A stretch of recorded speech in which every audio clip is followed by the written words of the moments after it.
Yeah.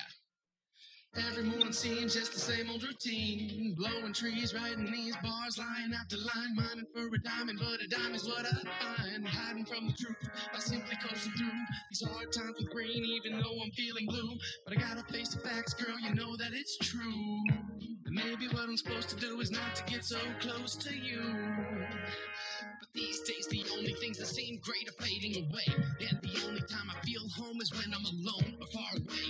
But the road call says the wind blows. 10 missed calls on my flip phone, so it stays closed. Staring out my window while my mind slowly goes off into my headphones. Hoping that the dough will be worth it for the show, but who knows?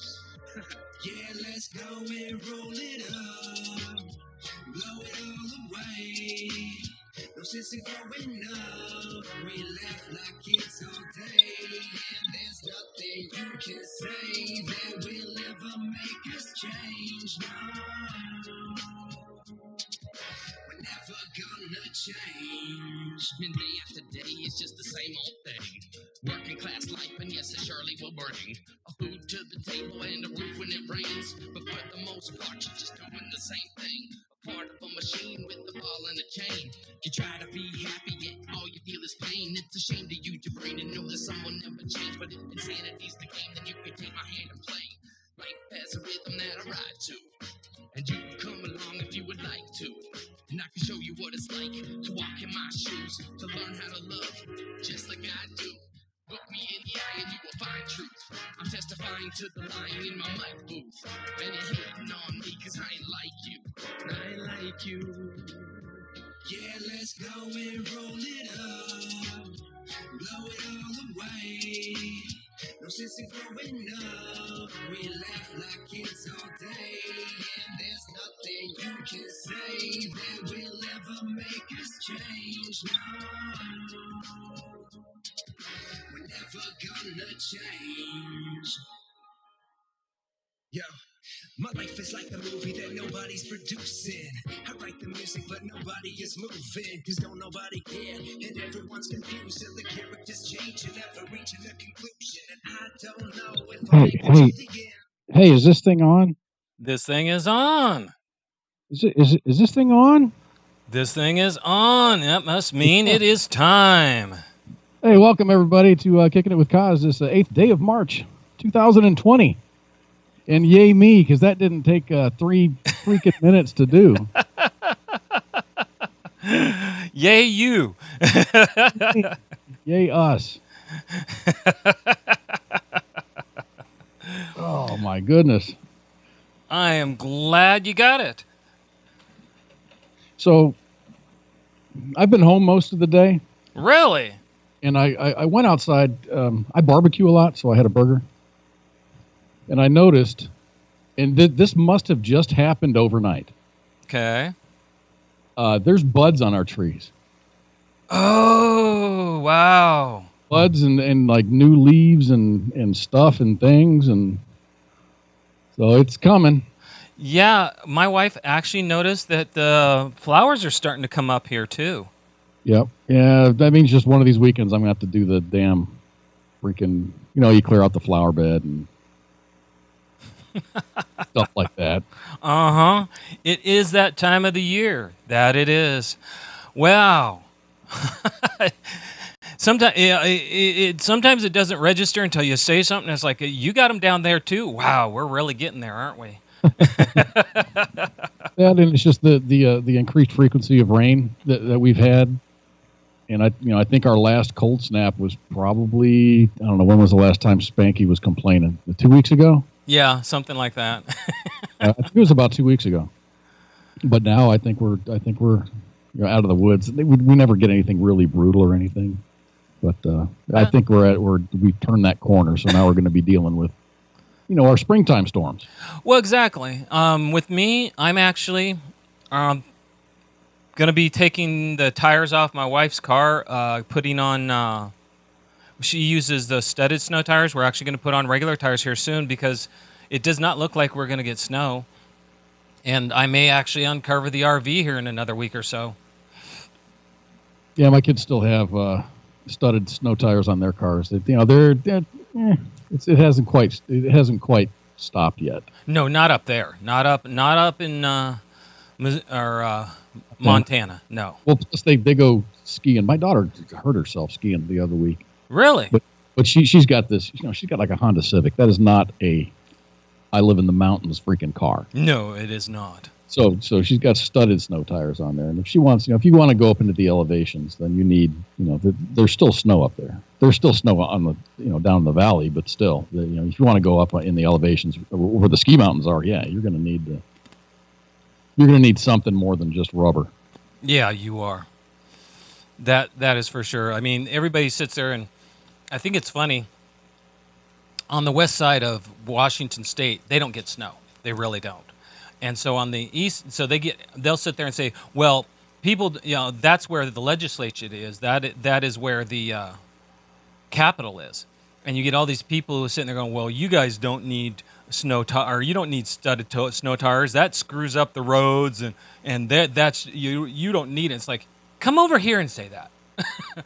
Come over here during a snowstorm and say that, really. Get in your Yugo. Come up over the mountain. It's like, you have to live here before you say such things. They've been, ever since I've been here, they have been trying to get rid of studded snow tires. Ever since I've been here. Those things are awesome, man. I do like them, and I do agree. You don't want to be driving, at least for any length of time, on asphalt. No. But if you need them, boy, they're the next best thing, since chains. Well, they are awesome. My wife, she has small cars. She's always had a small car. She has actually stopped at a red light, and her car just started to move over to the side because it was ice. Not, I mean, in other words, not forward, backwards, over to the side into another lane. And it's like, I've seen that happen. And she wasn't, that's what happens with ice. And studded snow tires prevent that. She had on snow tires, and that didn't stop it. If that gives you any idea. Yeah. So there is some news, and of course, we always talk about give the COVID-19 updates. Oh yes. But there was a piece of information that came out. I think it was this morning. Okay. That they're finally. United States Forces Korea is officially restricting travel to and from the theater. And the CDC put out a level 2 coronavirus alert for that area. Italy is among those. Let me see. No, category 2 is Japan. Category 3 is Italy. Who else is in there? Italy and South Korea. Of course, North Korea is not reporting anything. Of course, they're just like this utopia where no one gets sick. Exactly. But there's all travel. It doesn't matter if you're PCSing, if you're going to schools, soldiers stationed in countries with the CDC alert level, category 2 or above for COVID-19, were scheduled to attend CONUS PME for 6 months or less in a training status will postpone their schooling. Wow. And if a soldier is scheduled to attend a CONUS PME for 6 months or longer, they are instructed to arrive 14 days early to the identified sites. To a quarantine. To be quarantined, Yep. Screened and quarantined. Wow. Well, I get that. I mean, they've got to be. The fact that a soldier got it over in South Korea, they've got to be cautious. There's been a couple of there's been a number of, I think there's three service members worldwide that have contracted the virus. There's like a sailor in Italy and a Marine stateside, and there's one in South Korea, and then the one in South Korea, he ended up infecting his wife. Oh my! And they ended up infecting other people. Oh, so I think there's 9 total in South Korea. Oh jeez. U.S. forces related. Yeah. Well, and they've got apparently they've got a efficient test kit now that they're now distributing. The CDC? Yes. And California has been trying to say, well, they don't have any, and the CDC says, we have them. You just didn't ask for them.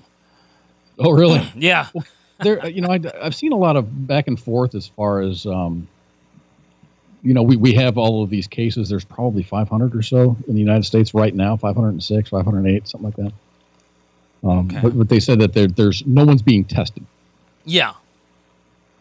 So I don't know. Is there an availability issue? I don't know. Are the doctors not saying? Are the doctors saying, okay, you don't meet the minimum criteria, so we're not going to test you? Yes, you are sick, but we're not going to test you. Well, that's I've heard different versions of the same story. Exactly, and that's just it. Depends on who you ask. CDC says we have the kids. We've had the kids. We had to make sure we had the right ones. We've got them, and you've heard different places say, "Well, we don't have, we don't know because we don't have any." And the CDC turned right around and said, "Listen, we've had them. All you had to do was ask, and we will send them to you. We can have them immediately." And they haven't. That kind of changes all the stories I've been hearing. Mm-hmm. I've kind of kept up on it, not because I'm necessarily worried about it myself, but that everybody has that panic going on, and it's kind of like, okay, with all that panic going on, it makes me want, I want to know what's going on and not have to worry about hearing it from other people. Yeah, I did my my grocery shopping early Saturday morning, and I live in North Central Texas. We're not under too much of a threat. No, but still, you walk down the cleaning aisle, and all the Lysol and Clorox products are gone. I didn't notice a toilet paper deficiency, but I've seen videos online of like people getting into fistfights over some shit tickets. Man, it's really it's insane. Oh yeah, no. The big thing right now is the hand sanitizer. There's such a shortage that they actually now have put online how to make homemade hand sanitizer because they're in such shortage now. My wife actually has the recipe in case she needs it. Yeah, you notice the chats are quiet. You're using like a 90% alcohol with something else? It's 2/3 alcohol with aloe vera. Rubbing alcohol? Yeah. So it's got to be denatured or like 90%? It's got to have a high alcohol. Yeah, it's got to be high alcohol. Hello, Kamo. How you doing, man? Yeah, boy, everybody's quite in the chats I did today. see on Twitter that Tito's is an Austin distillery that makes Tito's vodka. Yeah. So someone had posted a recipe to make hand sanitizer out of Tito's vodka. Oh, okay. And Tito's came back and said, hey, Tito's vodka is better off in a glass in front of you and enjoy it as a drink. It's not going to work well as a hand sanitizer because it's only 40% by volume. Exactly. And you need a much higher. It's not going to do any good. You need something that really drink the kills. Tito's. You need to drink the Tito's, and then you need to actually use real hand sanitizer or make your own with something that has more alcohol content. Exactly. Well, hello, Tyler. Hello, John. How you doing? We got some people finally talking. The room was quiet there for a minute. Yeah, I wonder what was going on. It's like, okay, what? Normally we get people coming in saying howdy. Hello, Jess. We get people coming in and starting up and putting in their point of view, and all of a sudden, I haven't seen, up until John, I hadn't seen anybody talk. I mean, I was actually putting in stuff just to make sure the chats were working. For all you Disturbed fans out there, David Draymond's actually doing a David Draymond Undisturbed Tonight thing on iHeartRadio, which is actually pretty immensely popular. So. Oh, okay. I'm not saying that's where people are, but that's just my... That's where you would be. What's going on. Yeah. I get that. So my daughter does work for Costco. What? And my daughter does work for Costco. Okay. And she said that, what the hell did she say? She said hysteria, all the hysteria surrounding this coronavirus has been really, really, really good for business. Because people are going into Costco and they're buying like every freaking thing. Oh, yeah. Oh, I have no doubt about that. I mean, and that's the part I'm laughing about. If it gets bad enough to where we have major shutdowns, you'll have more than enough warning before something like that happens. Well, hello, Rob. How you doing? Tyler? She did say, and I thought this was really, really smart of her. Mm-hmm. She says, folks are going in and they're buying like not just 1 and 2 bottles of soap, but buying like 1 and 2 boxes of soap. Each box of soap has like 24 little plunger huyas in there for soap. Yeah. Not picking off the shelf, they're getting the resupply boxes off the shelf and they're buying those. Wow. She's like, we all kind of need to wash our hands. Uh-huh. Leave some soap for other people. Exactly. If you have all the freaking soap, that doesn't mean everybody's going to be okay. That means you're going to have clean hands. Everyone else is going to have screwed up hands. Exactly. Oh, was it John Crine said, is that like Unplugged, or does that mean he is doing a religious concert? I don't know. I really don't know. If it's undisturbed, I imagine it would be it sounds to me like it would be an acoustic set. Okay. But I don't know, because I'm doing this.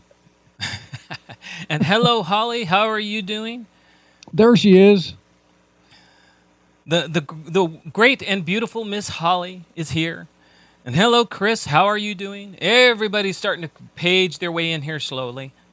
Well, Holly said a funny thing online the other day. She's like, I had no idea we went through an EF2 tornado where she lives. She was like outside watching the weather. Mm-hmm. Yeah, that's kind of an oblivious thought there, Holly. Went through, it hit Nashville, and then it got real bad. There was an EF4 thrown in there somewhere. And then it went over to around her neck of the woods. Oh, wow. Some really awesome things about what's happening in Nashville as far as the cleanup goes. A lot of volunteerism, a lot of neighbors helping neighbors. Yeah, exactly. Hey, Gianna. Hello, Gianna. How are you? And was it Rob says they're keeping an eye on the whole thing because he actually helps maintain housing authority, and most of their residents are elderly and disabled. And yeah, okay, that's one thing. You notice, what was it? They said a lot of the deaths are from up here in Washington because of that one nursing home. And here in the United States, up in Seattle area, one nursing home. Talking about the corona. Yeah, the corona. They said that it got there, and it's the elderly are just having a heck of a time with it. So, Gina.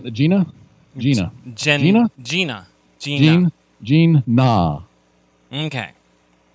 And John says Italy got shut down. Yeah, Italy. There is a travel restriction coming to and from Italy and to and from South Korea. Yeah. So, wow, a lot of different things going on, and just keep an eye on it. Don't panic, people. Remember, panicking is the one thing that is going to do you more harm than good. Just take simple precautions. My wife, excuse me, she wipes down her desk every morning and every evening with.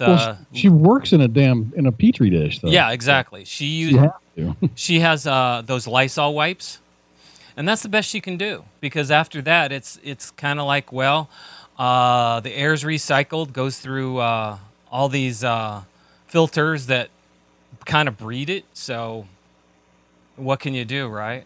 Right. Yeah, we had a meeting last week. I work for a conglomerate, so it's a very large company. Yeah. So there's, of course, this task force. It's just, they make it sound all badass and stuff, but it's just a bunch of people that get together and they kind of repeat what the CDC is saying. Wash your hands. Mm-hmm. Don't invade someone else's personal space at work. Respect that personal space. Give it at least 8 feet. Yeah. Well, with us, my wife, they actually said in fact, they actually had someone who one of their her coworkers, their parent or grandparent is over in that nursing home that has the problem.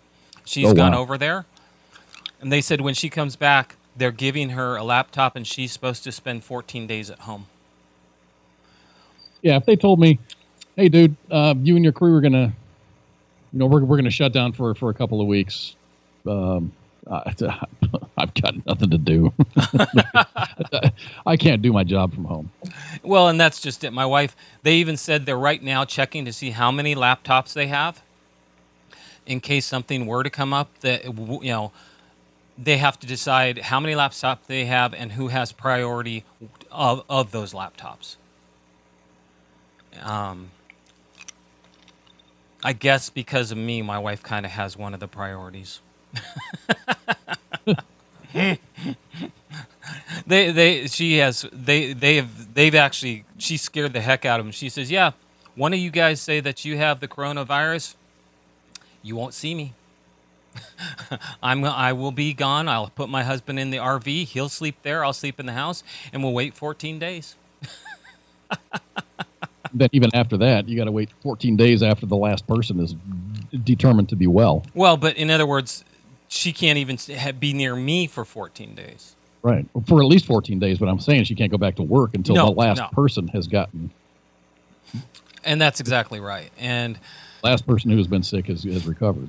And that's, we've talked about it. My wife said, well, even though I've been exposed to some stuff that is pretty bad, and I haven't gotten it, she doesn't want to take a chance. And I mean, normally in that kind of situation, you got to worry about, okay, your common cold, which is a coronavirus by itself, or like strep, which usually it runs around school, maybe chicken pox, but not so much anymore since there's vaccines and stuff for that. Yeah. So there's really nothing more than a cold or strep that goes around school. Maybe some meningitis every once in a while, depending on where you live. Oh, and the flu does too. And the seasonal flu. But yeah, and now this thing, there was a thing in the news, and I really wish I read the article, but I saw it, and it was some doctor said that he was saying that this COVID-19 may become a seasonal or a seasonal illness. Yes, but I didn't read into it.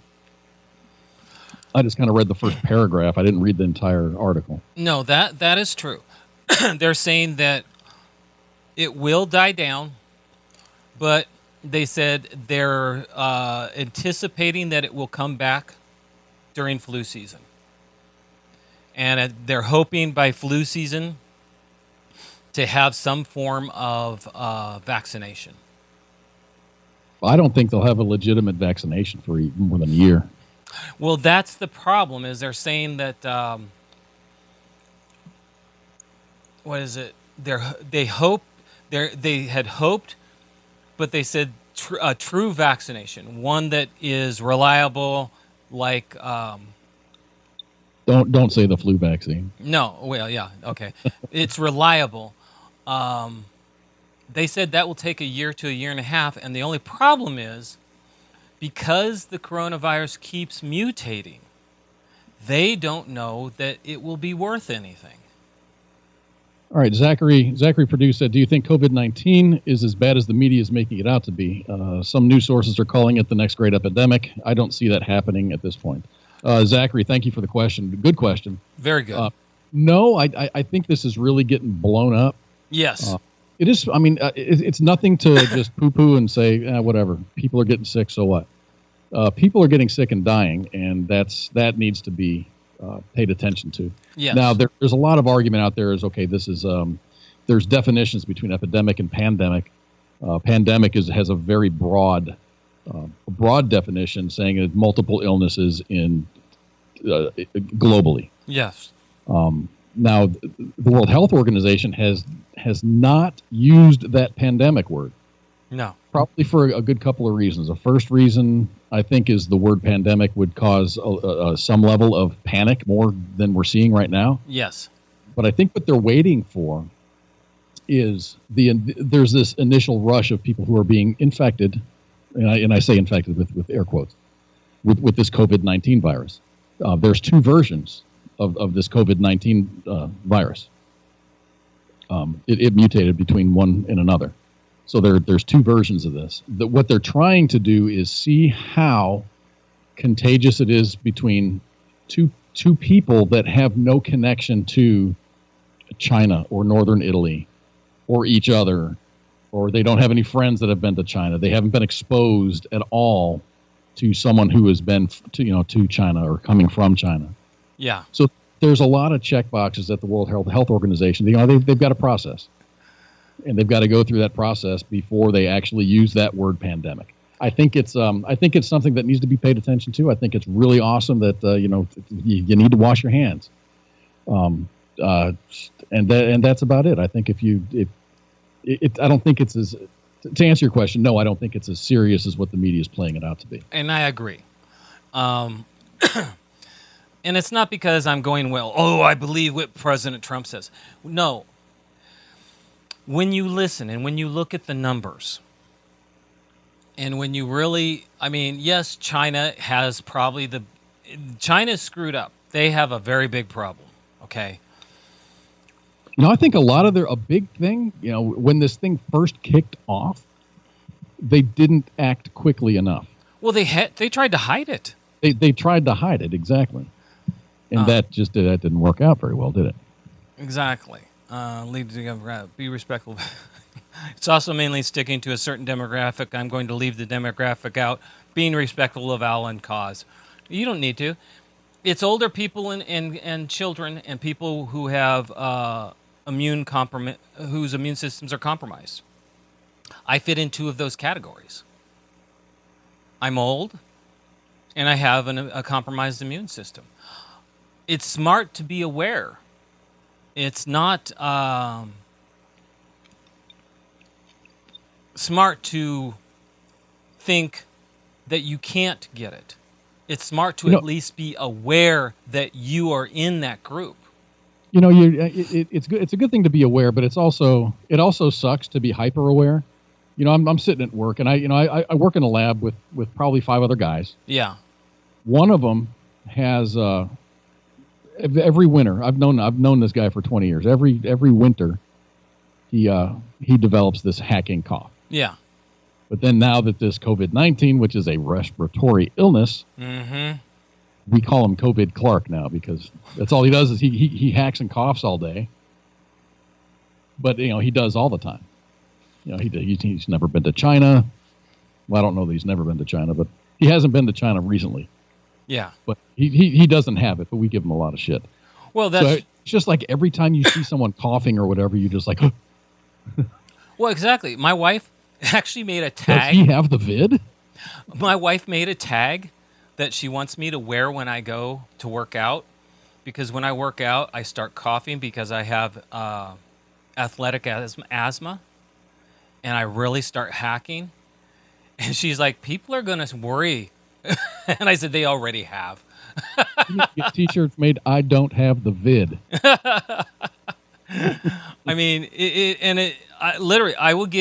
I will start doing my cardio. That's when it really gets bad. Mm-hmm. And I will watch people go to other machines. That's awesome, man. You don't have to wait for a machine. You just start coughing or whatever, and people leave. Yeah, people just peel off and go one side, the other. They go 2 or 3, 4, 5, 6 machines away from me. It's like I'm just sitting there laughing to myself. And one of the trainers, back when I first started going to that place, he came up and said, I've been asked to ask you, are you sick? And I said, no, it's asthma. And he went, okay, cool. And so he's always watching, and he's actually had to, I watch him explain, because people will go up and start pointing at me. Well, but it's good that people are aware. Yeah, yeah. And it's good to ask those questions. Did you see that video It's a video of probably 10 people standing inside of a bus stop waiting for the bus to arrive. No. One person like sneezes or starts coughing. One guy pulls out a gun and shoots the fella. Mm-hmm. Everyone else pulls out all these air, squirt bottles and shit, and they're squirting shit in the air. Mm-hmm. It's just it was funny. The overreaction. Oh yeah, and that's just it. The one thing we do have to worry about. I just want to say, people getting shot is not a joke. It was a funny take on the overreaction of some folks. But that's just it. This is an overreaction. It's smart to be aware. But to overreact, which is what a lot of people want us to do. This is where, I'm not going to get really political about it, but there are people who don't want us to have a good economy. Well, you noticed how bad the stock market dropped. Oh, dude, man, that was horrible. And just when it started to look like it was going to get better, yeah, I went and bought a bunch of stock, and then more bad stuff happened. And oh my God, uh-huh. I should have waited. But that's just it. People to stop using the urinal right next to you. Just cough with a new guy when a new guy walks in. Yeah, exactly. But no, that's just it. Is people are overreacting. The news media has been pushing this. They're trying very hard to make people, and it flat out, people have said it is being politicized, and I think people need to realize it's being politicized because people want you to overreact. People want you to feel bad about things because, well, the economy has been better, things have been better, and they don't want you to feel better. They want you. And just to add, to throw a wrench into things. Mm-hmm. These things. This is kind of a global thing, so we need to come together as a global population and kind of deal with this. Mm-hmm. Stop hiding your test results or whatever. Something just came into our news desk. It says South Korea's military has stated that North Korea just fired 3 identified projectiles about an hour or so ago. Really? Yeah. Jeez. Come on, little Kim. Yeah. I actually have a story about him in my log of stories that I'm going to give. Awesome. I'll give you a little teaser about it. It's my last story if I get to it. Let's see. Little Kim Jong-un spent over $500,000 on Russian horses over the past decade. Oh, yeah. Those are some beautiful horses. Those are some really, really amazing horses. Exactly. But I'm not saying good for little Kim. I'm like, look at all your people that are starving. Exactly. And that, buy some food for your folks. Have crops other than opiate or poppies. But no, that with everything that's going on, I think everybody, yes, remember, it is being blown out of proportion. The fact that President Trump has been coming on more often, trying to remind us to keep calm. There's a reason he's doing that. People are getting carried away. People are hoarding stuff. People are allowing themselves to be influenced. And in doing that,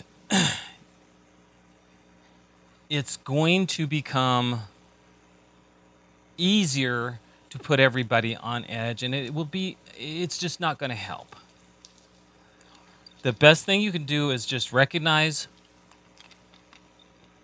treat it like flu season.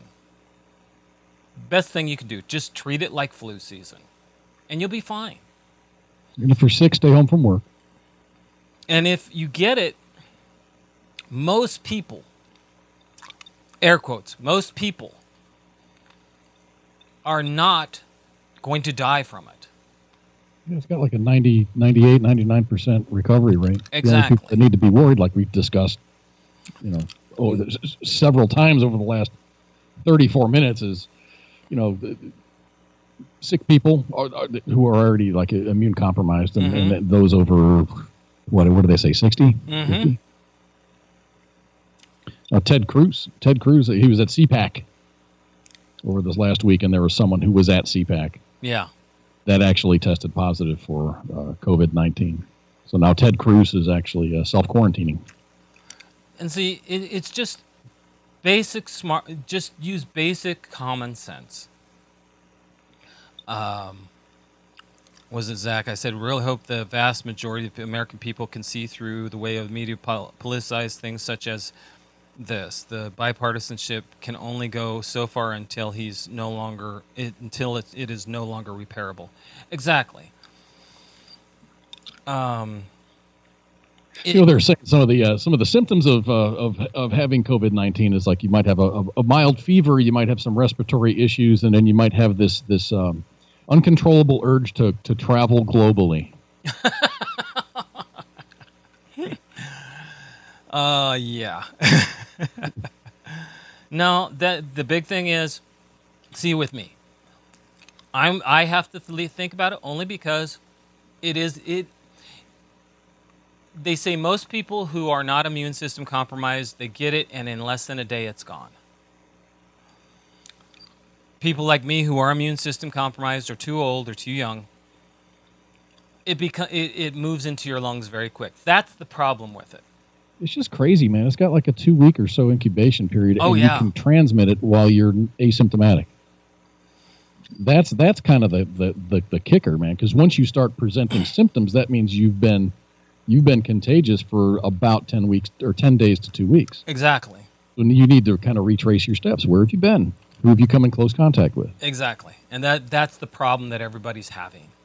The CDC does a good job about it. They're very good at what they do. It's just how much can people remember? Quite honestly, how much can you remember? Can you remember every place you went in the last 10 days? See, I don't go places, so yes.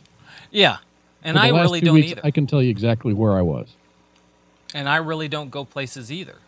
But people, there are people out there who are, out there doing stuff, and that's when they're going to get caught. Or you've got, a family. You're taking your kids to school, or you're taking them to soccer practice, or you're going here, there. You're going to meetings. You go to work where you have a lot of meetings or whatever. Yes, people. Your level of contact it's pretty amazing if you think about it. Who you contact every day. Exactly. Who they contact every day. See, it's not just me. If I were to get it first, and I were it would get to my wife and my son. They would take it to work. At my wife's work, they have over 300 people. At my son, they have over 50. All those people would have a chance of being infected. Just like that. So yeah, you do have to worry about it. So wash your hands. A lot. What? I said wash your hands a lot. Yeah, wash your hands. Wash your hands, cover your cough. Did you see that I think it was the CDC or there was some briefing, a woman at the podium saying here's the things that you should do. You should wash your hands a lot, avoid invading personal space, and then don't touch your face. And then she licked her finger. Exactly. And she turned the page on the document that she was reading. And everybody had a good laugh about that one. Right. Was it Trump was making fun of it? Oh, did you know President Trump did a town hall this week? Yes, and I don't remember where it was. Was it Florida? No, it was Philadelphia. Oh, how did that go? Okay, I'm going to set this up. Trump has never done a town hall. He always does just rallies. And he's a big germaphobe. And he actually allowed the two people who were moderating it. One was an independent newscaster, and the other one was a liberal newscaster. Okay. They took all the questions from the audience, and then it was up to the newscasters to then do the follow-up questions. Okay, sounds fair. Trump did great. I mean, you had, if you've ever watched Fox News, Brett Baier is liberal. He's not, I don't think he's an extreme, but I think he definitely shows very heavy liberal leanings. Yeah, I'm marking myself safe from watching any mainstream media. Yeah. Well, he actually was trying to nail Trump on stuff. And Trump actually came out clear and concise. He had the audience laughing. And there was actually one of the questions where someone stood up, and this guy up until 2016 had been a big-time Democrat, had never voted Republican until Trump. And he said, yes, I voted for you. And he said, I plan to vote for you again. And he brought up health care. And he said, okay, you guys, what are you going to do about it? And Trump actually sat there and said, I'm keeping Obamacare, what's left of Obamacare, in place. I took away the individual mandate. He says, I'm keeping it in place until we have something better. And he said, but we need both the House and the Senate because the Democrats won't allow us, they've made that obvious, to replace what's left of Obamacare. And this is my opinion, even if President Trump and his cabinet come up with the best freaking alternative ever, and it's awesome, and everyone gets unicorns and bunnies and all this other cool stuff, I think there would be so much opposition to it just because he's President Trump. Exactly. They don't want to give him that victory. He has said that his main plan is to open up the borders. So insurance companies aren't limited to what states they're in. So your insurance policy can be portable. Exactly. And so you can shop around. You're not stuck to what's in your state. And then he said they do have plans to put something in place for those people that really can't afford insurance. Or even if you have a small business, and 10 employees, guess what? You're paying you have to provide insurance. Yeah. And he explained that, and he said at no time, of course, pre-existing conditions are never going to be pulled out. That's always going to be there. He said, you have my pledge on that. And he did but he answered at the town hall clear and concise. He was and the whole time, he was joking. He was having fun. They were trying very hard to nail him and say, well, what about this? And he's like, he was very natural in that town hall. That's especially good because Philadelphia is not really a friendly area. No. For President Trump. Actually, take that back. It is. He won it last time. He won it. It's just Biden, since Biden after Super Tuesday has been kind of riding on a wave. Kind of, yeah. They're saying Biden has a chance of taking it back. They're saying Biden has a chance of taking all the states back that Trump won. Because Biden supposedly connects with the working man. Yeah, but one thing that he doesn't connect with is with young voters. No, he doesn't. Well, and here's the part that came up, and I watch. I don't sit there and mimic everybody who I watch. I discriminate and I look up things. One of the people that comes on is Karl Rove. Karl Rove is a numbers guy. And Karl Rove brought up some statistics that kind of say it all. Okay. Did he bring out the little whiteboard? Yeah, he's the guy with the little whiteboard. Right. He brought up something that was very interesting. He said, nobody had to in the primaries. You had both primaries going on, Democratic and Republican. Nobody needed to come in and vote for Trump. because it's kind of a given. He's going to be the nominee for the Republicans. But people did. And enough Republicans came out that in almost every state, Trump had a bigger turnout than all of the candidates on the Democratic side put together. Are you talking about the primary that just happened? Yes.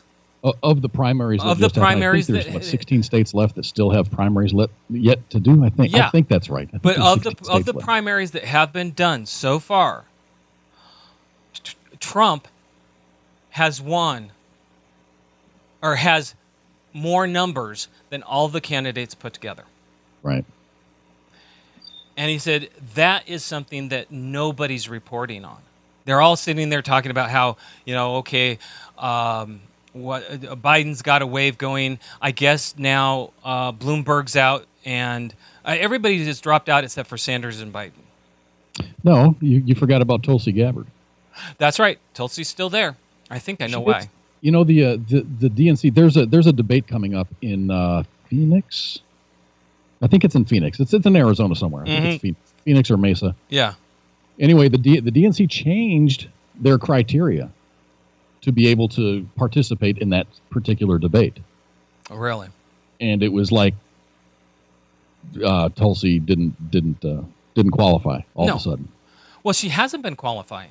Well, she did qualify because I think she got 1 or 2 delegates over these last couple of primaries that just went through. So she's like, yay!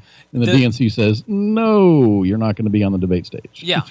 Because they changed the rules. They've kept her out because they don't want anybody to go up against Biden.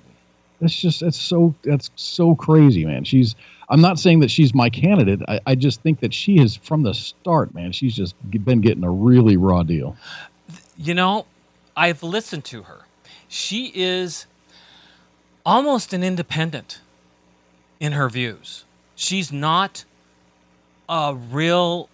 You almost can't even call her a moderate Democrat. She's not a party person. No, she's a left-leaning person. I think she's a left-leaning independent. Yes. Yeah, she of course identifies as a Democrat, but that's fine. Identify as a fucking donkey. I don't care. But her views are left-leaning, which is fine. Great. Bring all your ideas to the table. Yeah. But she's not a party hack like Biden is. But neither is Sanders. So I think Bernie Sanders is going to have a super hard time. He has a lot of support in the younger crowd, but he doesn't have the party's backing. No, he doesn't have a lot of backing. People don't realize, and this is something that Karl Rove has brought out, and I've watched the numbers also. Bernie wins between 20 and 30% solidly, but that's it. If you look at, he doesn't win more than 20 or 30%.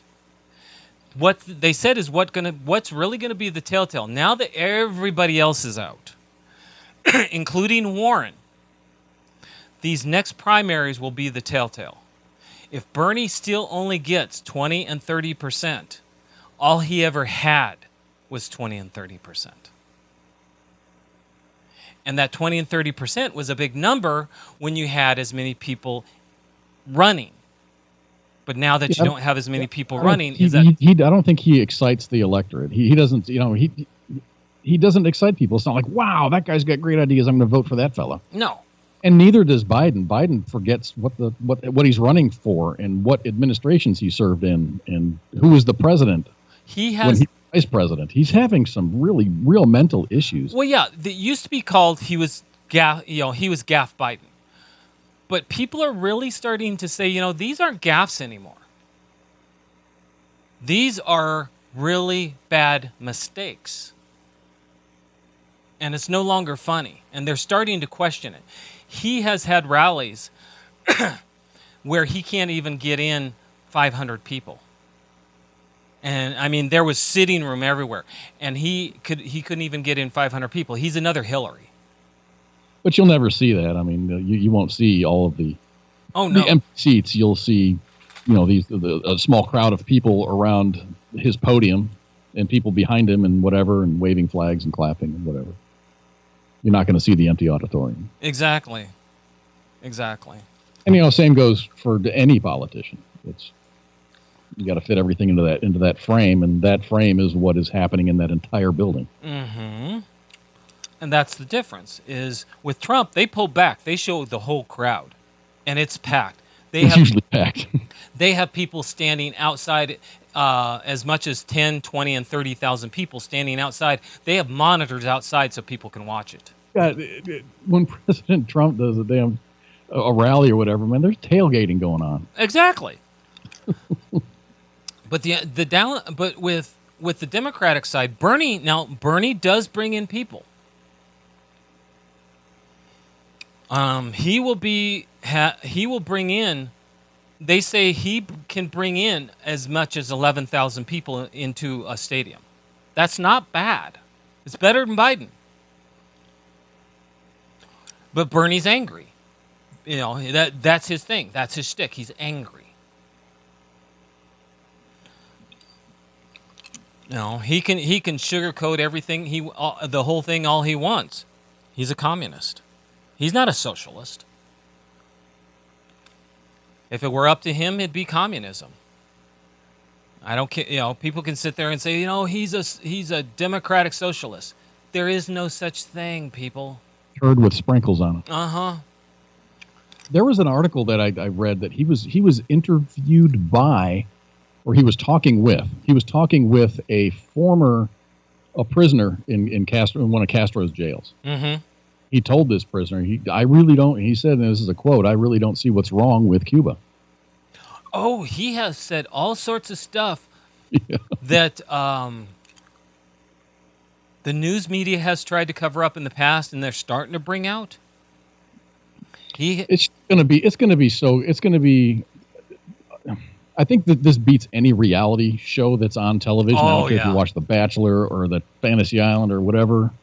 This fight within the Democrat Party as to who their nominee is going to be really big. It's one side versus the other. Mm-hmm. It is going to be really big. I mean, you had Kamala Harris that campaigned her entire time against Joe Biden. Mm-hmm. He's this, that, and the other thing, and then all of a sudden she's throwing all of her support behind him. Her, Klobuchar, Beto, all of. Well, he promised Beto a gun grabbing job. Oh God, yeah. Like that, and of all things, they did that at a rally in Texas. Like Texas people want their guns taken away, right? Yeah, who's going to vote for that? Well, I asked that question. It's rhetorical, but I mean, there's people that will. There are people that will, but it has been said, statistics even show a lot of Democrats, 80% of America does not want their guns taken away. But the turnaround is 70% of Americans want some form of stronger background checks. That's, that is a big difference than saying, okay, if you want background checks, that must mean you want us to take away everybody's guns. That's not what everybody wants. That's not what everybody's saying. People want their guns.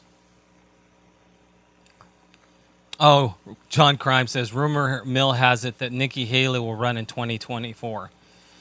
I heard that too. The thing is, and this is something I'm going to say, during the impeachment trials, a lot of good congressmen and Republican congressmen and senators got their faces out there and were well spoken, intelligent, common sense wise, and you just sit there going, okay, these guys are ramping it up. And some of these guys, since the impeachment has been over, have been looking for a lot of airtime.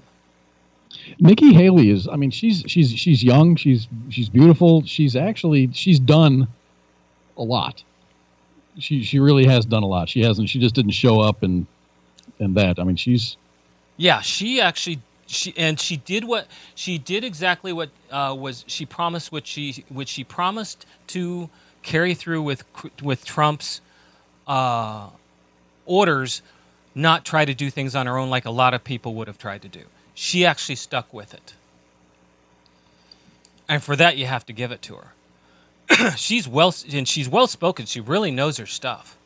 Yeah, she's a diplomat, businesswoman, author, and politician. Exactly. South Carolina state legislator. She was the governor of South Carolina. She's an ambassador, the former United States ambassador to the United Nations. First female governor of South Carolina.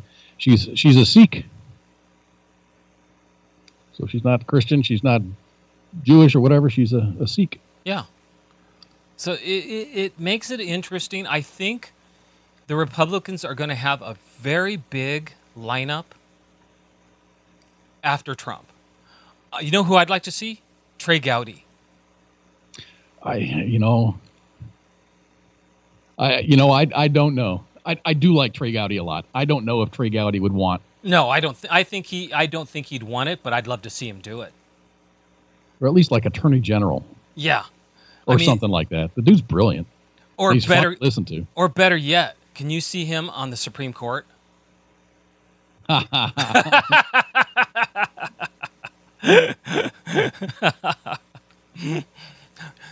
mean, he's fun. He's one of those common sense, and he'll sit in there and he will pull out the common sense of it all, and he knows the law so well, and he explains it so well. If I was another attorney going against Trey Gowdy, I'd be like so nervous. That guy's got just knowledge that oozes out of his pores, man. Oh yeah, and I love. I mean, he's a contributor on Fox. When he comes on, I will listen to. I love to listen to him. I like watching his videos on YouTube. Yeah, he's really. There is some good. I do think Trump has a good chance of winning this election. Hey, welcome to the Mixer chat there, Tintifax. You say greetings from Liechtenstein. I do not see that, but okay. We still have a monarchy and still hate communism. Good. Awesome. Very good. Hoorah. Communism there sucks. we go. There, I got it. Tintifax. Okay. That's just it. I think the downside to the Democratic Party right now is they don't have a runner. I don't see them having anybody standing out for the next 8 to 10 years. Everybody says, well, AOC. AOC is another Bernie. Yeah, I don't see her. I see her being, she's very popular, of course. Yeah. Now, if she loses her seat in the 14th District of New York, whether she loses the election or they redistrict and they gerrymander her out of her district, I don't think she's going away. I think she'll be very, very vocal and very operative, I suppose. I agree with you. And I that's the thing is I don't think she's going away, and I think at some point she's going to try to run for president. A couple of weeks ago, as far as this election cycle goes, I said, man, just don't put Hillary out. No. So now, with her and Bill Clinton actually doing separate things, where they're talking about the Monica Lewinsky scandal. Oh yeah. And this, that, and other. On Hulu. Yeah, and it's just like, she's putting her face out there, and James Woods actually had a brilliant tweet about it. It was saying, they were talking about Bill.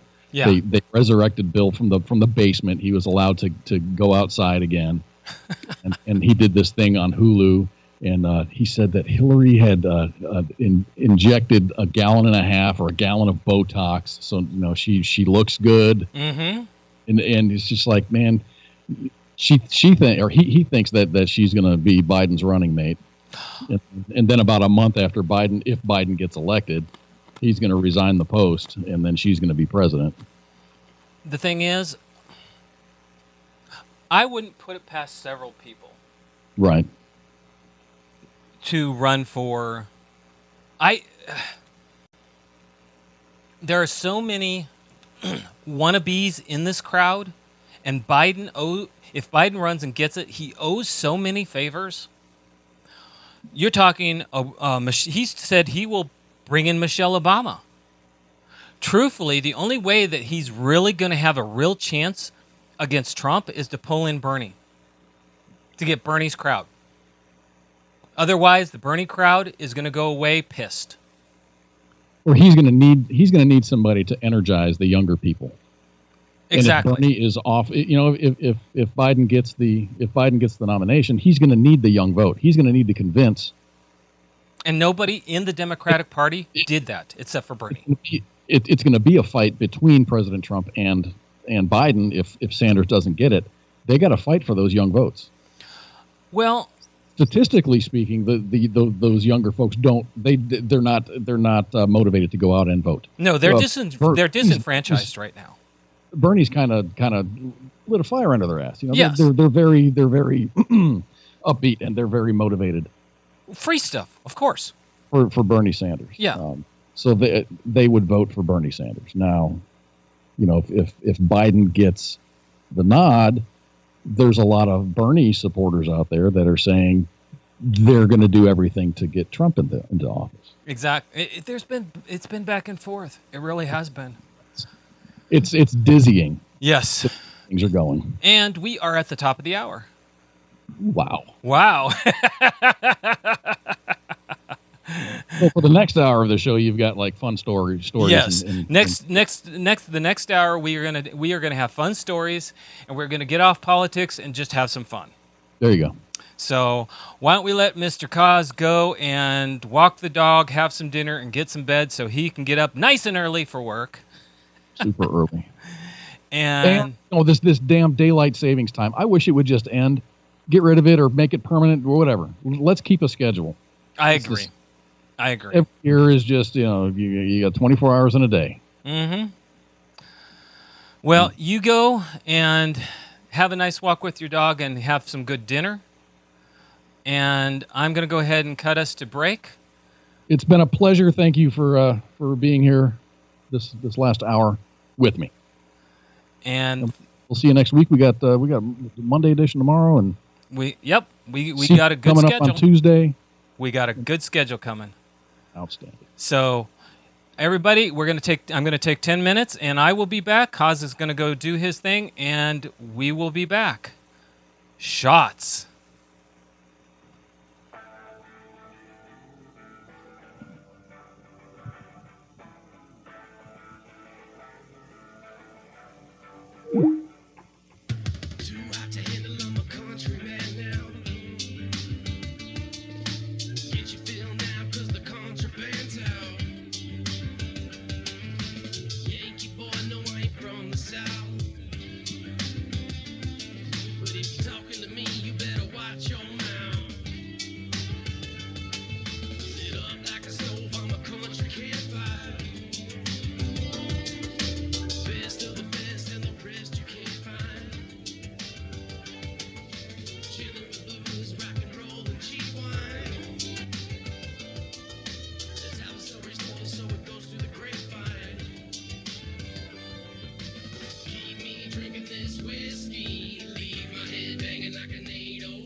Living this life seems risky, but it's the only way left to escape.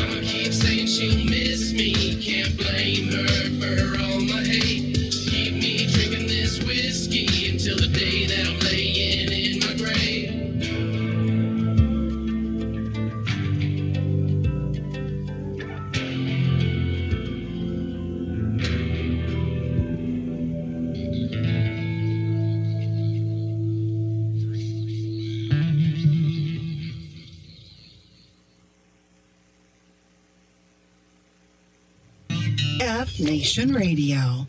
Everything stated on WTF Nation Radio is to be considered the opinion of the person that stated it, and not an official representation of WTF Nation Radio or U.S. Army WTF Moments. Price does not include tax, title, or license. Some assembly required. Each item sold separately. Batteries not included. Objects in mirror are closer than they appear. If conditions persist, contact a physician. Individual results may vary. Keep out of the reach of children. Avoid prolonged exposure to direct sunlight. Keep in a cool, dark place. And please enjoy the show. Shots. All right, and we are back. It is time to have some fun, relax, tell some stories, and see how silly America and the world have gotten just because we can. Enough of politics. Politics is done for the evening.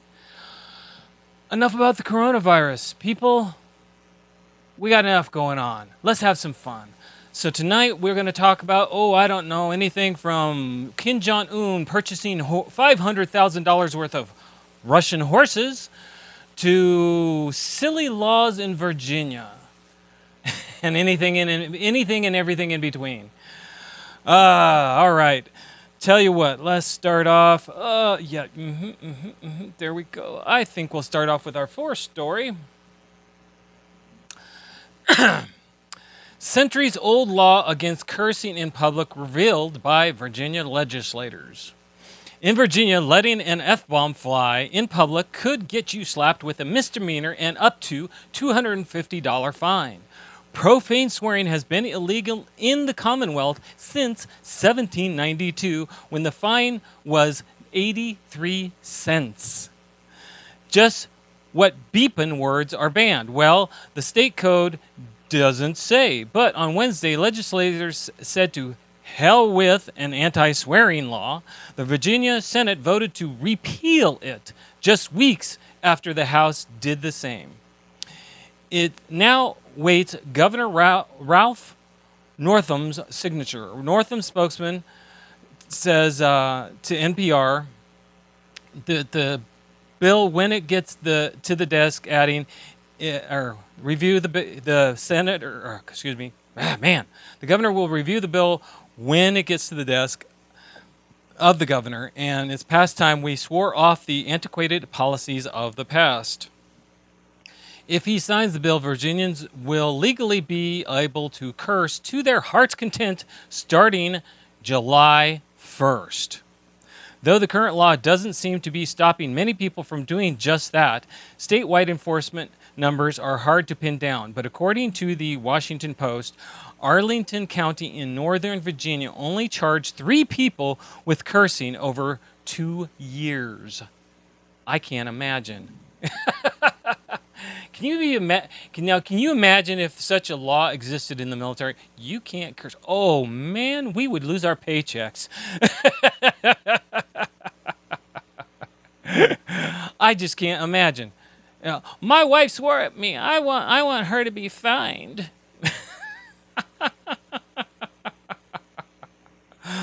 Only in America, people. Only in America. Silly laws are always interesting. Old laws are always interesting. They had their use. And, sometimes you think, wow, that would be interesting to know the background stories as to how those laws came about. The swearing one, that's kind of an obvious one, especially in the 1792s. You're talking Puritans. You're talking people who the government was mainly run by the church. So, yeah, you kind of know where that one comes from. But I think it's interesting. It's always fun to see what's out there. Okay. That's a good start off. Let's do another story. Florida man set hospital bed ablaze to get nurses' attention. A Florida man story, of course. A Florida man set his hospital bed on fire in a desperate attempt to get a nurse's attention.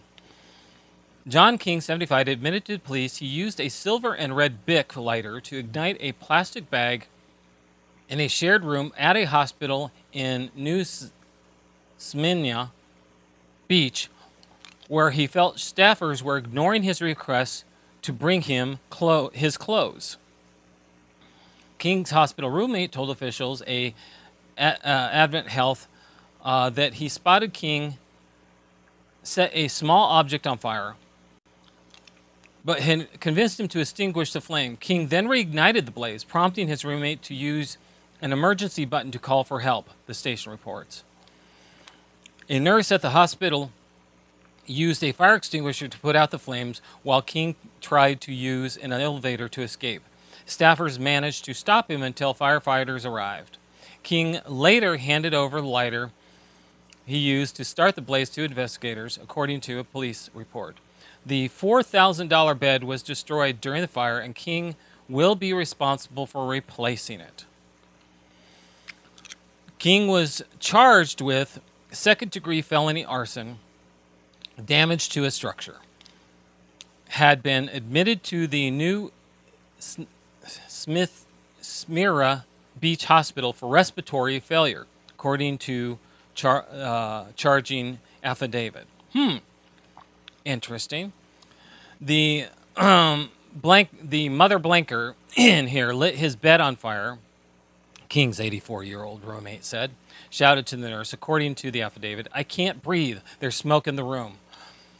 King told police he intentionally set his bed on fire to get the attention of the hospital staffers, but it didn't intend to hurt himself or other patients. He remains in custody Wednesday in the Volusia County Jail on $15,000 bond and is set to be arraigned mid-March. Wow. You know, sometimes I get not wanting to be somewhere. But if the guy is capable of standing up and walking to where he actually tried to escape, he could have just easily walked up to the nursing station and said, "Okay, can I have my clothes?" And the guy has upper respiratory problems and he's setting fire, which that means he inhaled all that smoke. Not the brightest bulb in the world. You have to appreciate some of the silliness that goes with all these. Now, we were talking about coronavirus, and I did decide that this was kind of an interesting story. You know how we got the Iranian ban? Iranians can't come, or there's a no-fly from Iran to here.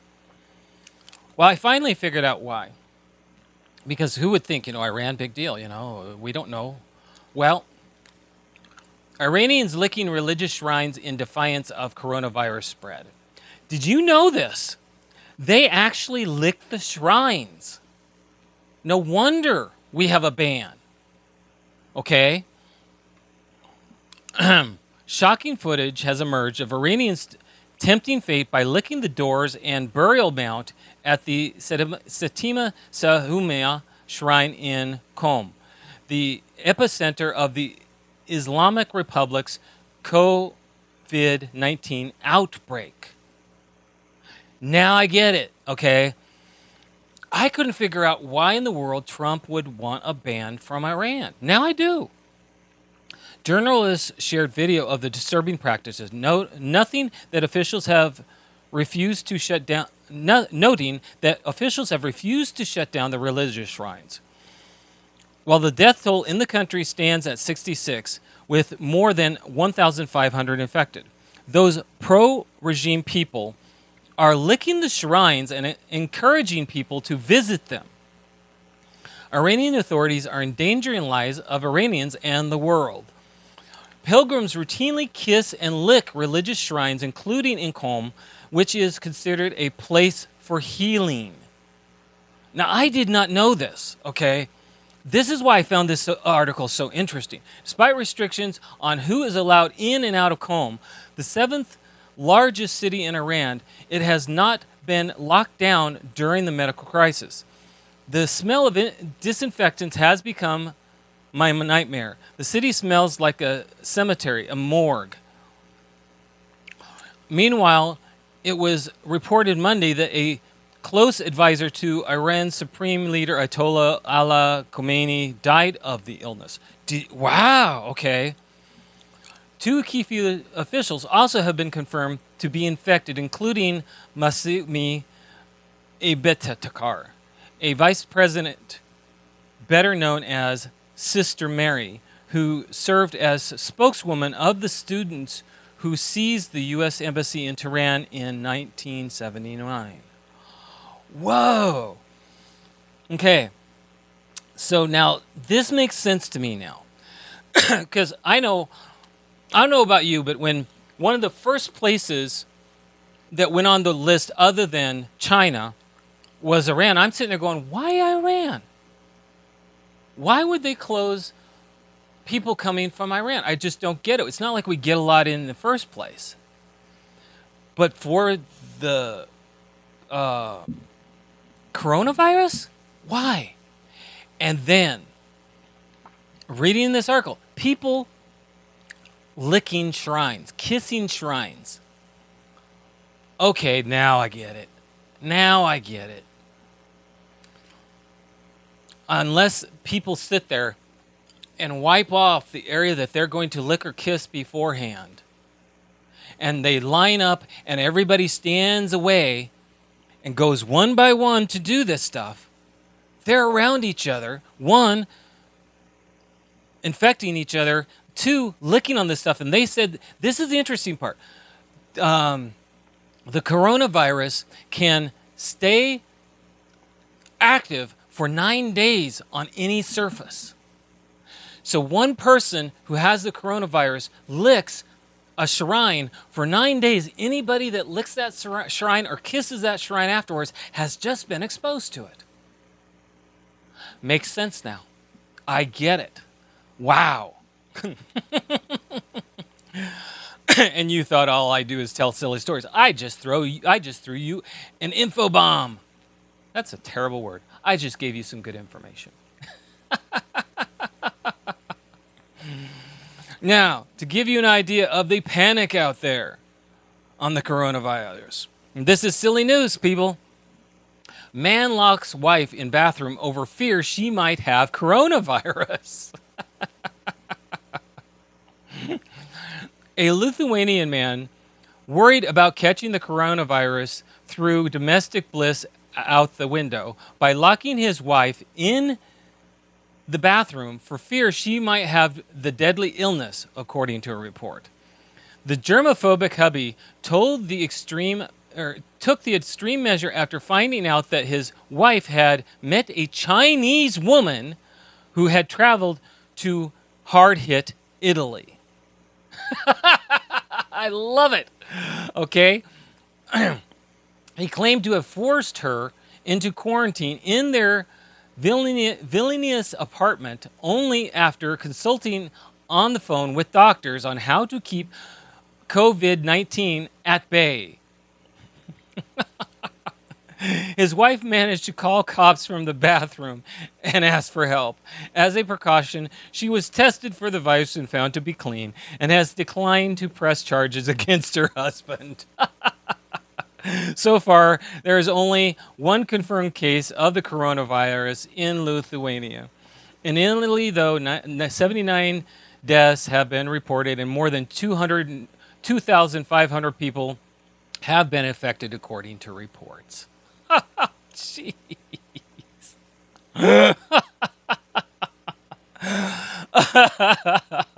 Oops, wrong screen. Sorry about that. Man, I am just having problems. Let's try this again. I'm laughing and pushing the wrong buttons. Great, good for me. Now, you know how we were talking about don't panic? This is the reason we say don't panic.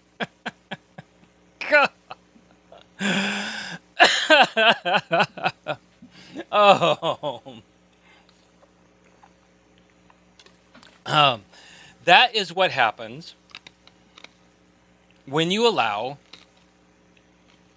the news media to scare people. Oh, man. There we go. Okay. Got it. Oh, I got to get some pins. I have a material that I have to tape. Anyway, so this is what gives you the idea. I've got another one. Okay, I love these silly stories, and well, there's enough on the coronavirus. Why not, right? Okay. Woman's hangover sparks coronavirus panic on plane to Heathrow Airport. A London woman says she sparked coronavirus panic on a plane headed to Heathrow Airport by simply asking for aspirin for her boozy hangover headache. Julia Wallington, a 26-year-old student, told Britain's The Sun that she and a female pal had been flying home from vacation in Cambodia, where they had a layover in Singapore and tied one on. Before heading to the airport in Singapore to fly back to Britain, I had been throwing up in the hotel because I hadn't eaten and just had way too much to drink. We had to be at the airport at 6 a.m., so we both had hardly any sleep, and I felt so hungover. So she said the pair's mistake came when they figured they might be able to land a seat upgrade on the plane by saying Wallington wasn't feeling well. I asked the steward if they would had acetaminophen and maybe somewhere to lie down, thinking that might put me in business class. And they asked me if I felt unwell. Panic ensued, she said, despite her and her friends protesting that she had just had too much to drink the night before. I tried to explain that I was just tired and hungover, but they moved everyone on my row away and made me lie down. They also asked me to put on a mask and started taking my temperature every 30 minutes, but the readings were really up and down. It was horrendous. On a 14-hour flight, it felt more like 40. Adding that her pal was grilled over where they'd been and her symptoms. I love it. They told me that they were in touch with doctors in the ground at Heathrow, and that they would be waiting for me. It was such a panic. They made everyone, including us, fill out forms stating where we had traveled from, our addresses, and if we had symptoms. I just wanted to go home, but they told me that they had to follow protocol, and they were taking it very seriously. I was so embarrassed. Everyone was annoyed that they had been held up on the plane. They knew it was because of me. People were putting on double masks around me because they thought I had coronavirus. She said that once they landed, everyone else got off the plane first. The pair was then escorted off by doctors and firefighters in hazmat suits. Oh, right, comma. What, me worry? Oh, God. She said she and her friend had been sent to a place near the airport that looked like it was under construction with scaffolding on the outside. We were told not to open our blinds and not to tell our families and friends too much, just to say that we were fine and would be home soon. It was like a ghost town in there, and all the medics were wearing spacesuits. We felt like we were the Walking Dead. But Walton said that she and her friend ultimately found the perfect way to pass the time. We ordered some room service with Corona to drink. Still, the staff wasn't there taking any chances. They said they would knock 3 times, and we had to wait for 1 minute before opening the door. Wow.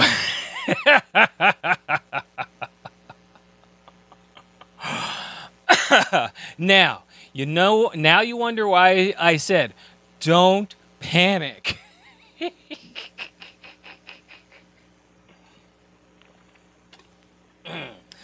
This is what happens, one, when you get people who are irresponsible. Those two should not have pulled the crap they pulled, knowing that Well, I guess they couldn't have known, but you could have at least expected that. Okay, if I say I don't feel well and I'm coming from Singapore, what are they going to think? What could go wrong, right? Oh, people, this is too funny. You can't make this stuff up. You just can't.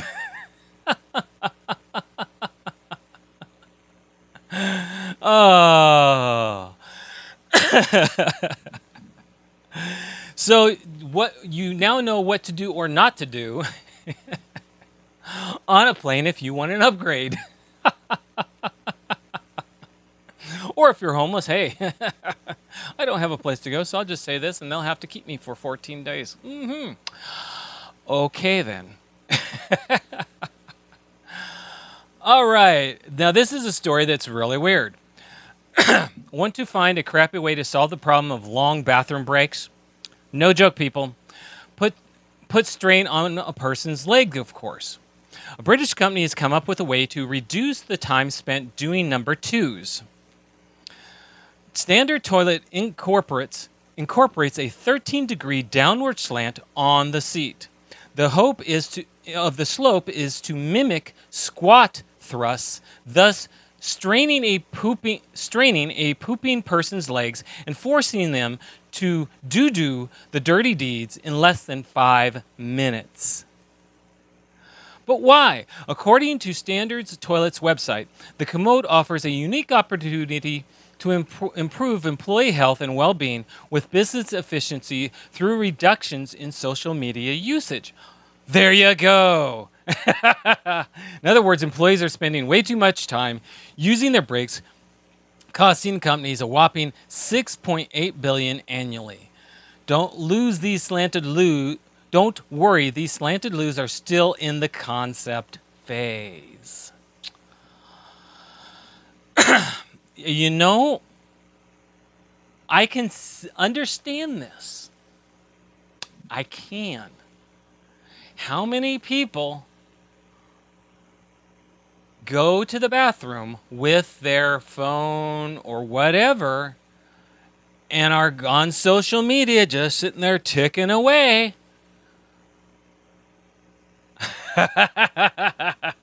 Come on, I know you're out there.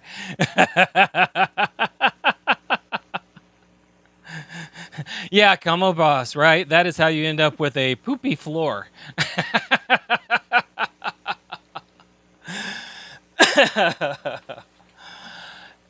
I mean, this is funny. This is really funny.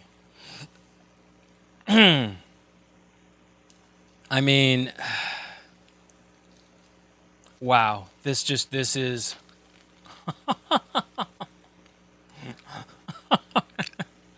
How many...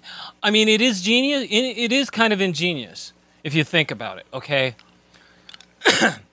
How do you get people without going in there and banging the doors and being said that you're harassing them to get off the toilet?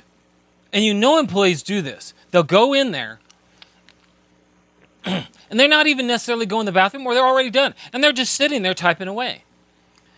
Well, now they can't.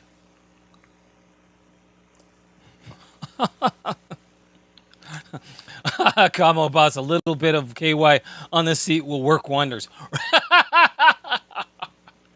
Can you imagine on these seats that slant? They'll just slide right off. That is... I understand how companies have to have the ability to get people back to work. And I really do. I have watched,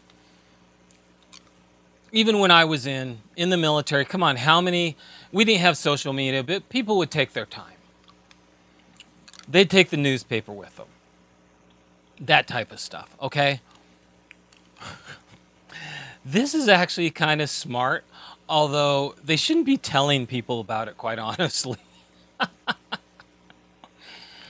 It's like, okay, unless you are okay with squat thrusts and you really have good thighs, this is going to affect people.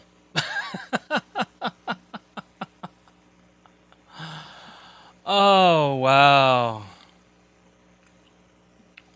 That is funny. That is funny. Now, let's get off some of these subjects and let's talk about the age of technology.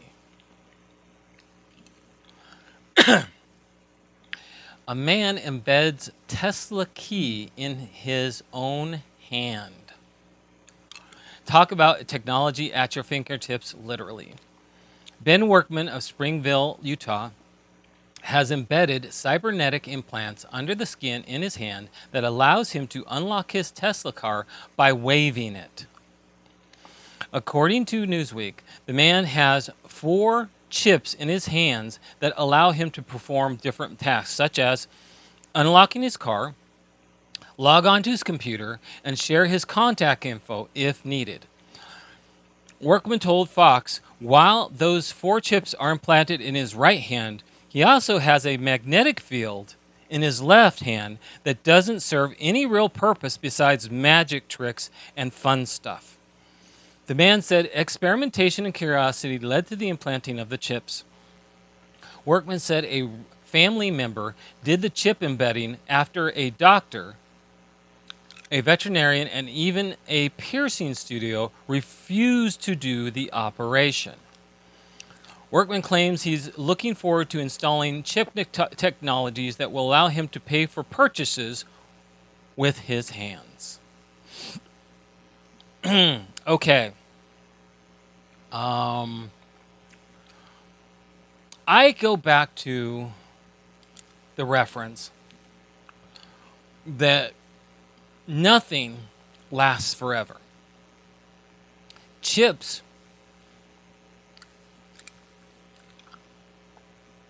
will at some point break down, and you're releasing those metals into your body. And a lot of people think, well, those such minute amounts. You don't know when it's going to release and how it releases. You don't know if it will break loose, make it into a major artery or vein, and just shoot on up, and you'll end up having something like a stroke. You don't know.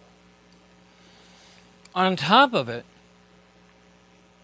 I wouldn't want my information in this hand to where someone with that those little RDIF scanners just go up and go, oh, hey, look, cool. Right off the guy's hand. Boom, got the information. Because you can't guard those unless you wear gloves that block it. Someone can actually read your hand. I have a problem with this stuff. And to me, that's a step too far. And there are companies that give you benefits if you do allow this in their company. So, and they give you the option, but they make it beneficial for you to do it. I wouldn't do it. To me, that's just like saying, hey, go ahead. Next step, let's go ahead and start putting Borg parts on me and cybernetics. At what point do you say stop?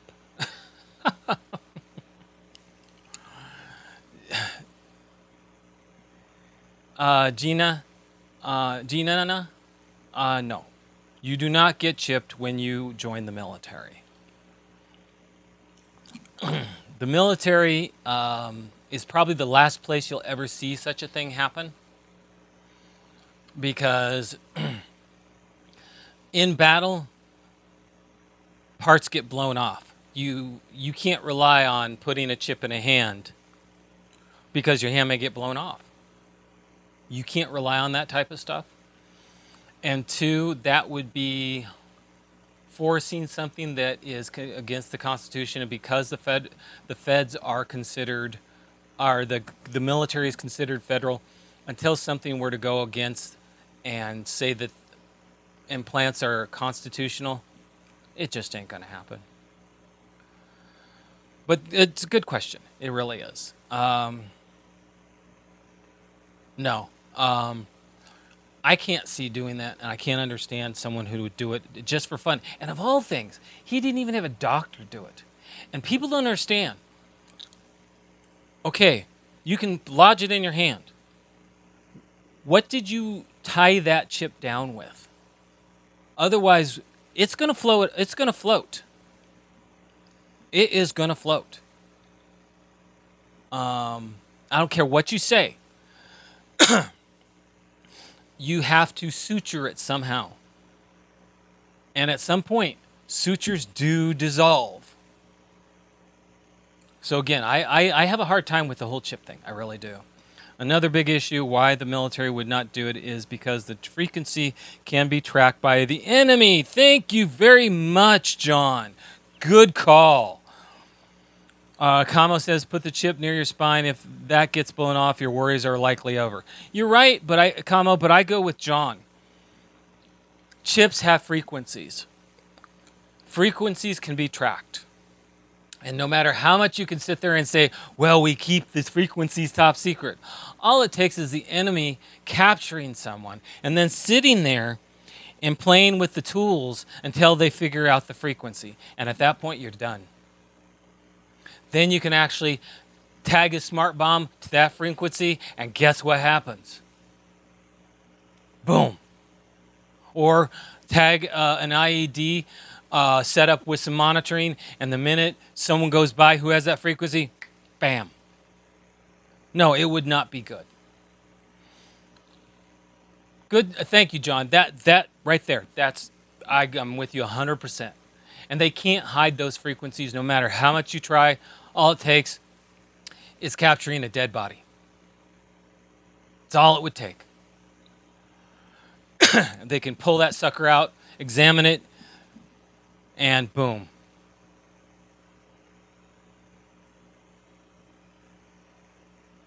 I agree with you, Kamo Boss.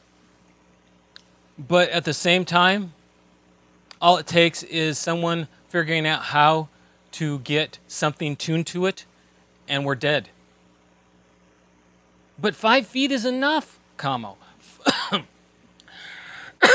At 5 feet, excuse me, you can set up little motion things, and when someone drives by in a vehicle, either from below or on the sides, just right underneath the dirt, a little sensor. People driving over it, and boom. You can't guarantee that someone sitting in a armor personnel vehicle is more than their body is at least 5 feet above the ground. You can't guarantee it. You just don't know. And especially if you got patients like a medic. His people are laying on, or if you got people injured and they're laying on the bottom of whatever vehicle. Boom. So yeah, okay, good point. Good point. I like that. Thank you. So it's a nice, I wouldn't want a chip. I really would not. Like I said, I don't trust them. My animals have them, but I know that they actually suture them in. And I know that the sutures will last long enough that my animals will expire before those chips will break loose. So, and those are really, you have to actually have that chip monitor right there over it. They don't radiate. They have to be right there. So that I agree with. And I've seen that be so useful so many times with animals. I'm an animal lover, so. Now, we have to get a naked story in here, and this may look silly, but naked woman dances through village with carrot in her butt.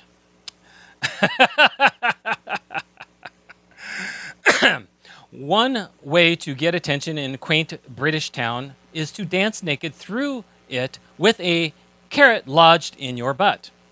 Lorraine Fisher, 34, reportedly did just that in the village of Brunsyard near Suffolk, England. According to the Suffolk Gazette, a magistrate's court heard Fisher, a self-employed office worker, stripped her clothes off and frolicked through the streets of the village with what prosecutor Steve Walsh describes as a 6-inch carrot between her buttocks. Okay, how did they know it was 6 inches? I don't want to get into that. Okay, the court heard Fisher's naked romp through town, certainly caught the eye of people enjoying lunch at a pub she passed by. One diner, Royston's Beavis, told court the shapely Fisher paused at the pub's front door and wagged her butt, which had the orange vegetable wedged in between. Cops soon caught wind of the artist's antics and arrested her. Fisher's lawyer, Emily Lloyd, told the court the woman she enjoyed a cup of two of sherry before her naked escapades. She accepts that the carrot was perhaps a step too far. Fisher was fined $426 for her outburst. She apologized and promised to remain dressed in the future.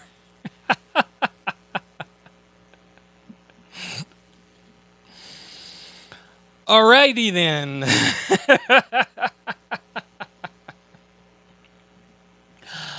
You can't make this stuff up.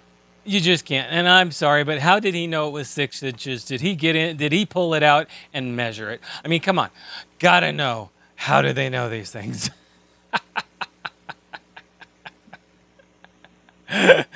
Okay, they caught her. I mean, that is, and working on a psychiatric unit, I can attest that when someone goes running around nude, it's not necessarily fun trying to stop them because you really don't want to look like you're being handsy. But you have to stop them. And it's not fun, especially if when they're insistent on doing what they're doing, and then they have something lodged up the bill. That just makes it that much more ridiculous to try to deal with. Oh, you can't make this up. You really can't.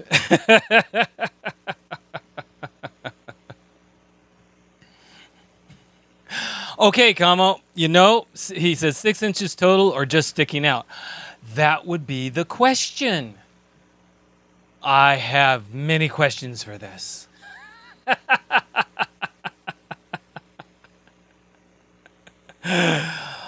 I don't know. I wish I could ask that one. That is a proper question. It really is, Kamo. It is a proper question. And for weird and silliness, let's go to farmer's tiger, quote unquote, protects coffee crop from monkeys. Apparently, monkeys in India can't tell the difference between a tiger and a dog. Farmer Shukanth Gowda believes that theory, saying he's protecting his coffee crop from invading monkeys by painting his pet dog, Bulbul, with black stripes to look like a tiger. Gowda told ANI he takes Bulbul into his coffee fields twice a day, noting he's seen monkeys run away after spotting the striped canine. The monkeys now refrain from entering my plantation. Gowda's coffee plantation is located in the town of Thirthilhali in the Indian state of Karnataka. The farmer previously used stuffed tiger toys to try to scare off monkeys, but the tactic failed after the color of the toy used to fade and the monkeys would return to damage the crop. Bulbul has proven to be successful thus far. ANI noted the farmer used hair dye to paint the stripes on the dog. News outlets also said other farmers in the area are now copying Gowda and painting their dogs. That's ingenuity. I will say that's ingenuity. Because, okay, one would have to question. I wouldn't have questioned. Does a monkey know the difference? I wouldn't have questioned that. But this guy questioned and said, okay, let's try this. Let's paint stripes on my dog and see what happens. It makes it what was going through. Did his dog one day have a little bit too much dirt and stripes and the monkeys ran away and went, hold it right there? Or did he sit there and go, you know what? My dog's close enough to looking like a tiger. Why not? But whatever the reasoning, that was damn good thinking. Good for him. I mean, the fact that, I mean, hey, gives us our coffee. A person has to make their money. That is good for him. He figured it out. I love to hear that. Now to get back to people being naked and doing silly things as they do such. A woman attacks a trolley employee with breast milk. A German woman likely didn't have the breast intentions, when she was approached by a ticket taker aboard a trolley. An unnamed 31-year-old woman allegedly whipped out her breast and sprayed a ticket inspector aboard a Registra tram with milk after he demanded she and her male friend get off after they couldn't produce ID. According to the German news site, the incident took place in the city of Gießenkirchen. Cops say the ticket inspector asked the woman and her male companion for identification when she exposed her breast and sprayed the ticket controller with breast milk. Yeah, comma, improvised weapons, right? I could say so many things here. After the breast milk shower, the man and the woman fled the scene. Police later located the woman and pinned her to the ground after she again refused to produce identification. The lactating female was taken into custody and was charged with riding without a ticket and grievous bodily harm. The woman was then released. Okay, I'm not a male chauvinist pig, and I'm not going to get into all sorts of nasty little irritating remarks. But okay, I have to say this: what's so scary about milk? So she goes and does this. First thing I would have done is said, put that back in there and either give me the ID or get the hell off. Did she deserve to be ticketed? Yes. Because that is like someone pulling poop out of their pants and throwing it at you. Except for it's not necessarily as bacterial and infectious, but it's still not cool. But that would have been my first reaction. Of course, I work on a psychiatric ward where people strip naked. First thing I say is, so, put it, is that supposed to impress me? Put it back in. It's not like I care. Hello, this old helmet. How are you doing? So, naked stories. Yes, All right, everybody. Let's see. I did promise you this story, so I will give it to you. Kim Jong-un spent over $500,000 on Russian horses over the past decade. I am fine, this old helmet. I am having a good time. I am trying to spread smiles among all of us with funny and silly people stories. North Korea, which previously staged photo ops of leader Kim Jong-un riding a white stallion, has spent more than $500,000 importing horses from Russia over the past decade, according to Russian customs data. Last year, the rogue nation paid $75,509 to import a dozen Russian purebred horses, according to recent available data reviewed by Reuters. The purchases could mean the isolated country has been bolstering its herd and had a history of buying high-priced horses from its Russian neighbor. This old helmet, yes, I used to. I was a psychiatric specialist and a medic in the military. Yeah, right, Kamo? Does he use a Western sandal? Arturo, yeah, I'm sorry you're late, man, but that's okay. I just have a couple more minutes. It's almost time to go. Almost, don't leave. The newest additions mark North Korea's largest purchase of Russia's horses since 2015, when the secretive regime paid $192,204 for 61 horses. The country has imported at least 138 horses between 2010 and 2019 at a cost of $584,000 and $584,302. The news outlet reported.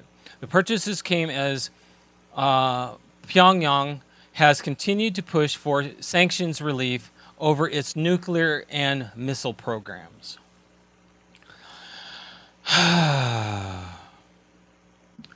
You know, priorities. Look up the Stellgate Galleon block for PTSD if you're interested. It changes lives. After I was injured in Afghanistan, I know it's worth a Google. I know about a lot of those, okay? I'm actually a shaman. I actually work with, I actually have guided meditations that I have recorded that I encourage people to use. They're very efficient. They work very well. And I've had people use them who have PTSD, and they've gotten great results with them. There's a lot of good things out there. Each thing, I tell people, PTSD is very personal. What is going to work for you is not necessarily going to work for someone else. And I appreciate, though, this old helmet for saying such. All right, everybody. It is that time for me to go ahead and do house cleaning. We do not have any guests as of this time scheduled. I'm trying to get that to change. This old helmet, I'm glad to hear it. Again, there are many things out there. I'm not going to get into endorsing something unless, one, I've read it, and two, I've actually talked to someone who's gone through it, and three, I've actually reviewed it on my own. I don't endorse things that way. Okay? There are shows during the week. We have shows on Monday, the Monday night edition, Ice and Flash. Tuesday, we have Pop Culture Warrior with CQ and Radar. Wednesdays is our Danza or Meditation Day. And Thursdays are Sergeant's Time with Ice and Spanky. Just so you know, the new show on Tuesdays, this guy knows his stuff. He really gets into pop culture. He is a comedian. He makes things fun. He is getting his show, forming it, making it more... he's moving on the fly as he goes. This is a new show. So please, keep tuning into him and checking him out. He is making sure that he's fine-tuning it to the audience that comes. So please show up and chat and give your input and have fun. And then, of course, there's Sundays with Kicking It with Koz and Owl. Owl is me. All right, everybody, we are at the end of the show. Thank you for showing up. I love every one of you. I will always say this, and I hope you hope you understand. It is how I truly and honestly believe. Keep it simple. Keep it simple. Keep it real. And remember to smile, because you just don't know who you're going to help, including yourself. All right, everybody, that's the end of the show. Love you all. We will see you next week. Remember to be positive, to look for positive things during the week, because nobody else is going to do it for you. It's your choice whether or not you're positive. Make that choice. Be well, everybody. Love y'all. Have a good and wonderful week. And I will see you next Sunday. Good night.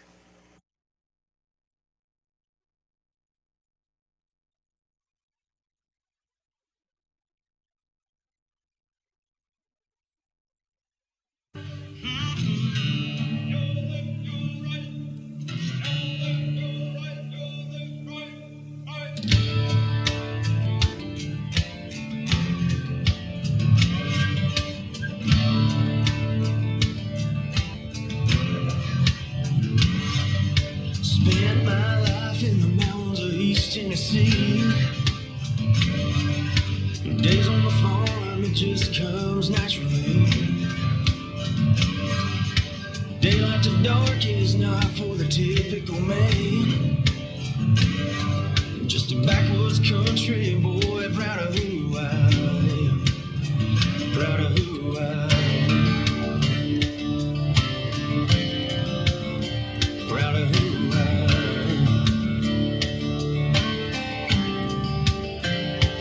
Well, this is my rifle, this is my gun. Let's get 'em, boys, come on and get you some. Let's get you some.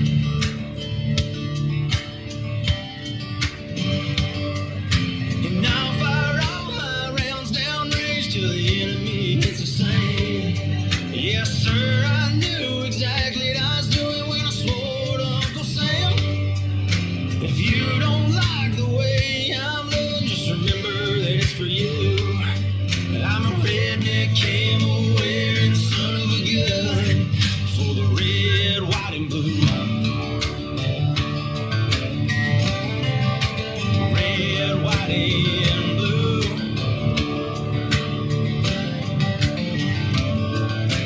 Pack my bags, headed out to the big sandbox.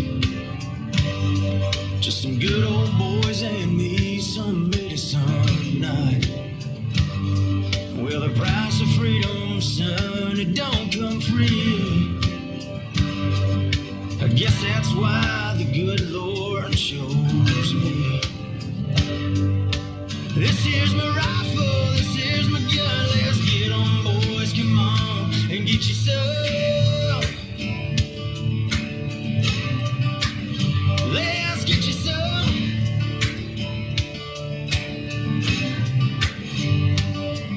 And I'll fire all my rounds downrange till the enemy hits the sand. Yes, sir, I knew exactly what I was doing when I swore to Uncle Sam. If you don't like the way I'm living, just remember that it's for you. I'm a redneck camel wearing son of a gun. I'm a redneck camel wearing son of a gun for the red, white, and blue. Red, white, and blue. We do it for you. 'Cause that's what we do.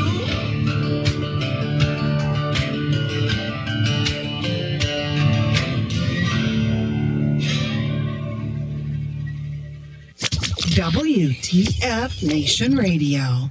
Everything stated on WTF Nation Radio is to be considered the opinion of the person that stated it, and not an official representation of WTF Nation Radio or U.S. Army WTF Moments. Price does not include tax, title, or license. Some assembly required. Each item sold separately. Batteries not included. Objects in mirror are closer than they appear. If conditions persist, contact a physician. Individual results may vary. Keep out of the reach of children. Avoid prolonged exposure to direct sunlight. Keep in a cool, dark place. And Please enjoy the show. Shots.